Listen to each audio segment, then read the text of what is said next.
सारी दुनिया आपको, आपके जितने भी फॉलोअर हैं सब आपको खान सर बुलाते हैं। अब तो आप बता दीजिए आपका पूरा नाम क्या है खान सर? एक्चुअली क्या है कि एक शिक्षक के लिए खुद के नाम से ज्यादा मायने रखता है कि उसके द्वारा पढ़ाए गए लड़के देश का नाम रोशन करें यहाँ पर, तो वो लक्ष्य मेरे लिए ज्यादा इंपॉर्टेंट है। हमको अपने से ज्यादा मतलब नहीं। वाह।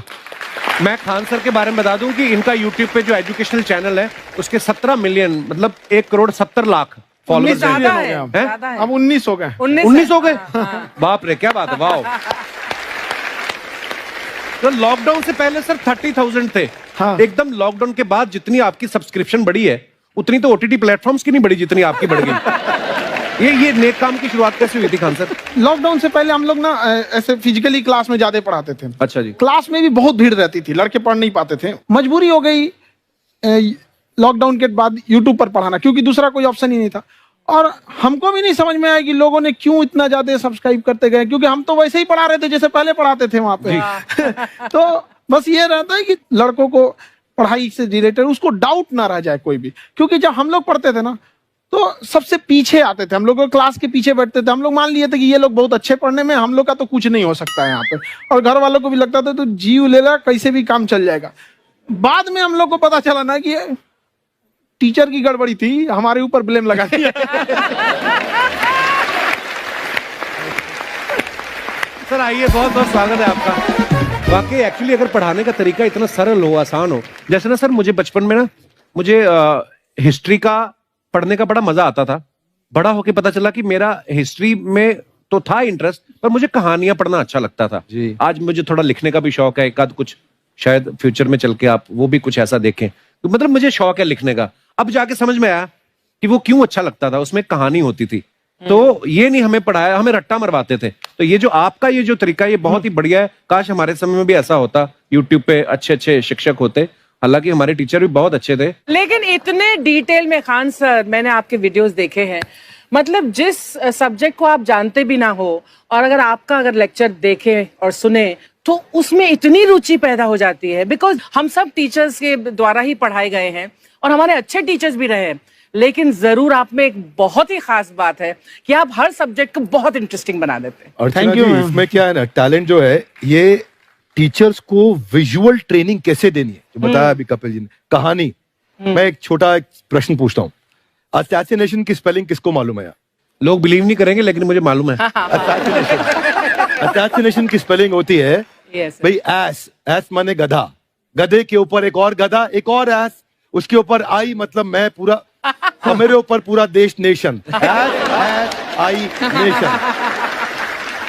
तो ASSASSI मैं ये जितना विजुअल कर दें पढ़ाने को, जितना आसान कर दें। वो याद नहीं होता था रेडियो किसने बनाया, बोला रेडियो चल नहीं रहा, इसको मार थप्पड़ मार, कोनी मार, कोनी मार, कोनी मार, कोनी ने बनाया। याद हो गया, मार कोनी ने बनाया। जितना विजुअल कर दो।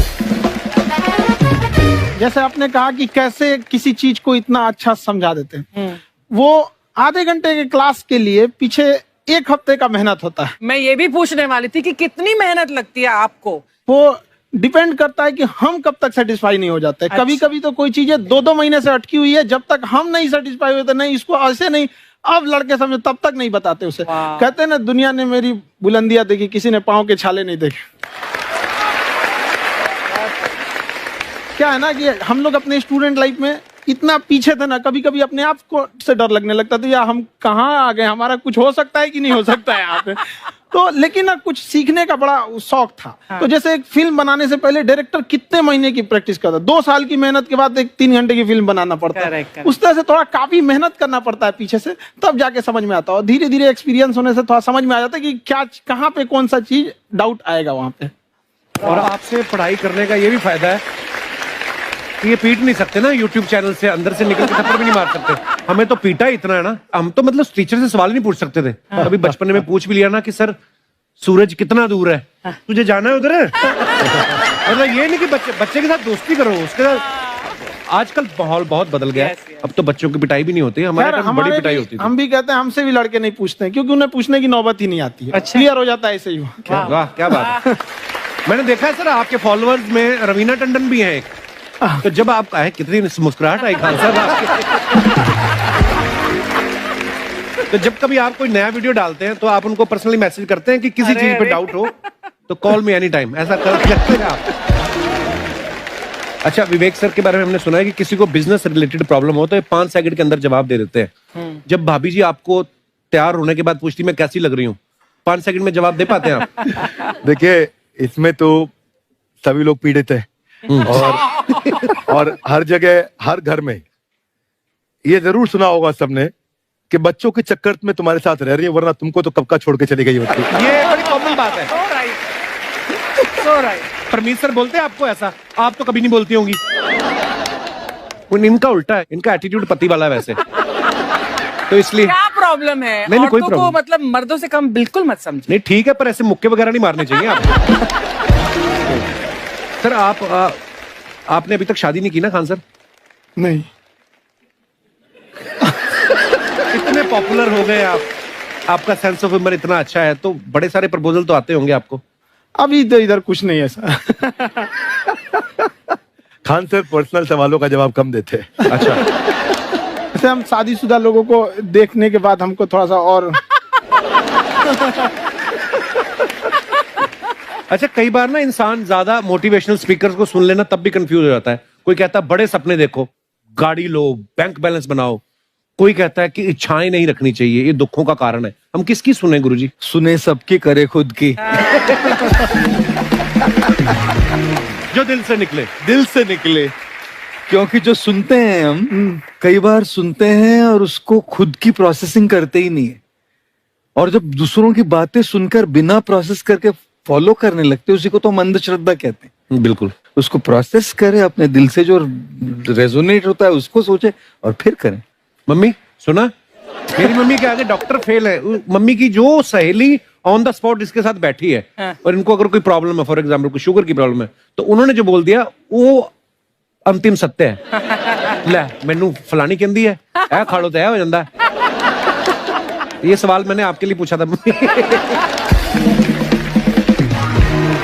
आई wanted to ask Khan sir कि आपका एक एपिसोड था ट्रेन के बारे में, कि ट्रेन में ऐसा क्यों होता है, शुरुआत में ऐसा हुआ था, ये यहाँ पर बोगी के लिए ये कनेक्शन, तो ये सोर्स क्या होते हैं आपके, कहाँ से आपसे ढूंढ सुन के लेंगी, लाते उसके हैं? बाद खुद का चैनल शुरू करेंगी।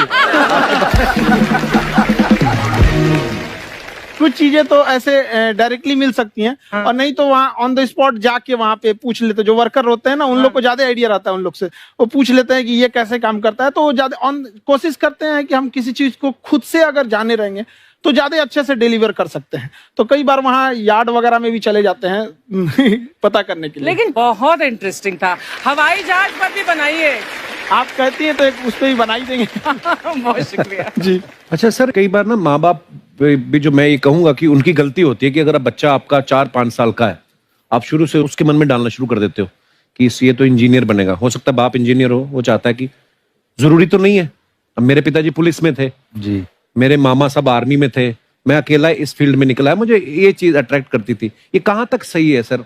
जी मेरे हिसाब से तो बच्चों पे कभी प्रेशर नहीं डालना चाहिए, लेकिन साथ ही साथ हमको ये भी देखना चाहिए कि जैसे एल्बर्ट आइंस्टाइन ने एक बहुत अच्छी बात बताई थी, अगर एक खरगोश हो, एक बंदर हो, एक हिरन हो, एक शेर हो और एक मछली हो, उन सब को आप एक कतार में खड़ा कर दीजिए और उन सब के लिए एक ही टेस्ट हो कि आप पेड़ पे सब लोग कैसे चढ़ पाए। बहुत खूब। ओके, अब सबको एक टेस्ट कैसे दिया जाए? मछली तो आत्महत्या कर लेगी सोच के कि मैं तो कोई पास ही नहीं होंगी, ये मछली कैसे पेड़ पे चढ़ेगी? राइट। लेकिन कई बार ऐसे हो गया ना कि एजुकेशन सिस्टम ऐसी बन गई कि बस ग्रेड्स हो गए, सब्जेक्ट्स पढ़ने हैं, Right. जो भी किया है, और वो भी जरूरी है, लेकिन वो करते करते बच्चों की जो इंटरेस्ट है, बच्चों की जो पैशन है, उसमें उनको एंकरेज करना बहुत ज्यादा जरूरी है। एक पिताजी एक बार अपने बेटे को ऐसा चाटा मारे जोर से, तो पड़ोसी ने पूछा क्यों मार रहे जी?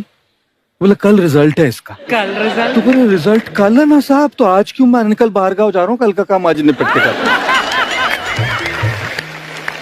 कहने का मतलब ये है कि आप देखिएगा कि अगर आप बच्चों को अपने कॉम्पिटेंस के हिसाब से नहीं देंगे तो ये चाटे खा रहने पर फेल ही होते रहेंगे। बहुत खूब। ओके। अच्छा, विवेक सर का एक कहना है कि बच्चों का अगर 95% से ज्यादा मार्क्स आते हैं वो भी खतरनाक होते हैं। 75 से 85% वाले जो बच्चे होते हैं लाइफ में बड़ा अच्छा करते हैं। अच्छा। कभी किसी पेरेंट्स ने आगे कहा है कि आपकी वजह से मेरा 95% वाला बच्चा 75 पे आ गया? नहीं, बेसिकली 95%, देखिए स्कूल में जो पढ़ाई हो रही है, जो बताया, वो classroom based conceptual theoretical approach है।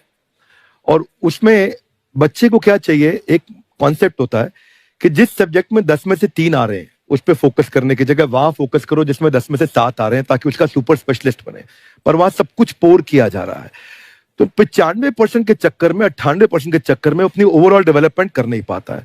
और ये पुराने पैटर्न्स के कारण हमारे यहाँ बच्चे डेवलप नहीं हो रहे हैं। और पैटर्न्स इतने मजबूत हैं, तो मैं ये लोगों को बोलता हूं कि बच्चे को जो उसको आता है, जो उसको भाता है, जो बाजार चाहता है, जब इनका कॉम्बिनेशन बन जाता है तो बच्चा इतना सफल हो जाता है कि उसके मुकाबले कोई और खड़ा नहीं हो पाता। क्या बात है, बहुत अच्छी बात।